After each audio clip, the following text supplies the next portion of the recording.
देखो अभी देख रहे हैं हम लोग डॉट प्रोडक्ट क्या होता है ना, a dot b dot product है, डी सी डी, तो क्या आ जाएगा सी डी, तो कॉस थीटा आएगा। डॉट में dot cos dot dot sine मिल रहा है, नहीं डॉट साइन नहीं मिल रहा है, डॉट कॉस मिल रहा है। तो डॉट प्रोडक्ट में cos theta, A B cos theta, A dot B equals to A B cos theta, A dot B equals to B dot A. और लिख सकते हैं हम लोग इसमें, है क्योंकि ये स्केलर है। हाँ, dot product is a scalar product. हाँ, स्केलर मतलब मैग्नीट्यूड वाले से सिर्फ मतलब है यार।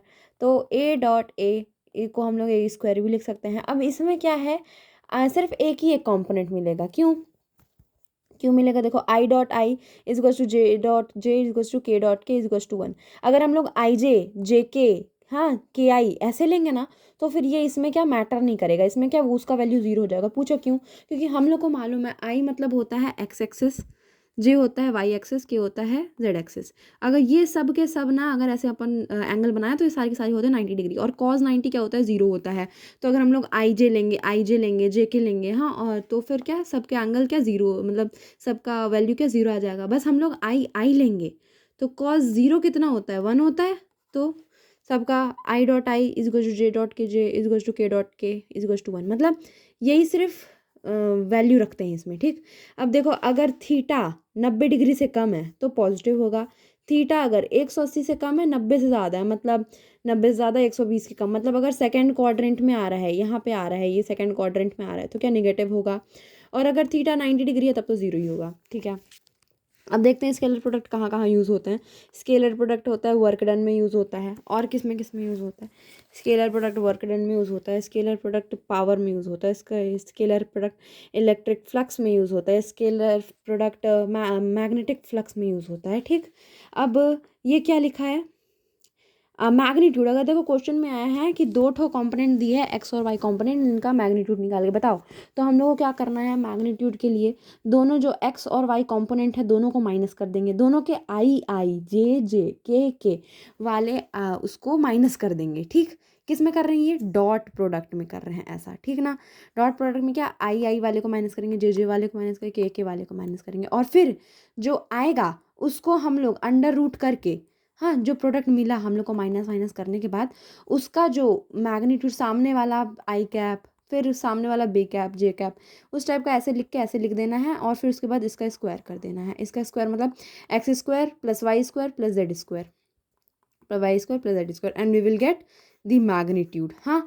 अब देखो वेक्टर में क्या मतलब क्रॉस प्रोडक्ट में क्या करते हैं, जैसे कि इस क्वेश्चन में किया, जैसे हम लोग को रेजिस्टेंस वगैरह पूछेगा ना तो हम लोग को यही चीज़ करना है, आई का आई के साथ सॉल्व करना, जे का जे के साथ, के का के साथ, और जो चीज़ मिलेगी उसको हम लोग अंडर रूट करके स्क्वायर करके लिख देंगे, अगर क्या पूछा है मैग्नीट्यूड पूछा है तो। ये लैमीज थ्योरम भी ये देख लो यार। अब देख लेते हैं क्या वेक्टर प्रोडक्ट कैसे होते हैं। ठीक ना, वेक्टर और क्रॉस प्रोडक्ट, ए क्रॉस बी होता है ए बी साइन थीटा, और ये तो छोटा सा है कंफ्यूज करने को, ये क्या है, यूनिट वेक्टर है। ठीक ना, ए बी साइन थीटा होता है, a cross b a b sine theta होता है ना।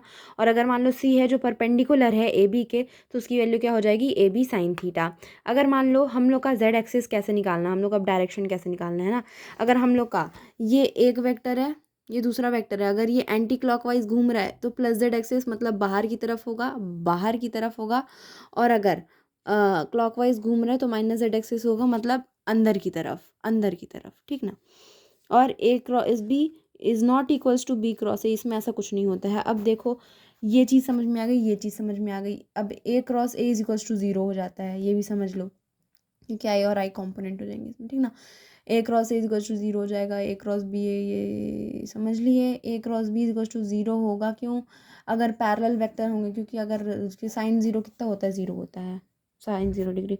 अब देखो इसको हम लोग सॉल्व कैसे करेंगे, जैसे उसमें तो हम लोग ने कैसे पाया था माइनस प्लस करके ना, क्योंकि वो स्केलर थे, पर ये तो वेक्टर है, इसमें क्या करना पड़ेगा हम लोग, अगर हम लोग को आई का कंपोनेंट चाहिए तो 4 × 1 -2 × 3 करेंगे, तो हम लोग क्या मिल जाएगा, 4 × 1 -2 × 3, तो हम लोग को आई कैप मिल जाएगा। अब माइनस जे के सामने हमेशा माइनस लगा दें, प्लस माइनस प्लस, जे के, अब जे के इसको ढक दो। अब क्या करना है, 3 × 1 -2 × 2, 3 × 1 -2 × 2। हाँ, अब फिर ये के लिए 3 × 3 -4 × 2, 3 × 3 -4 × 2 plus K cap, and we will got this. और अगर इसका हम लोग को क्या निकालना है, मैग्नीट्यूड निकालना है, तो फिर क्या करना है, 2 स्क्वायर तो -2 स्क्वायर +1 स्क्वायर का अंडर रूट।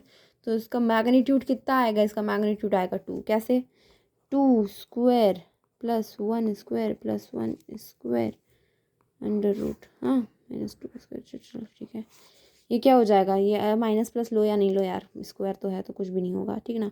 4 + 1 ये कितना, 1 कितना हो गया, √6। और हम लोग उसको क्या लिख सकते हैं, 2√2 इसका मैग्नीट्यूड है।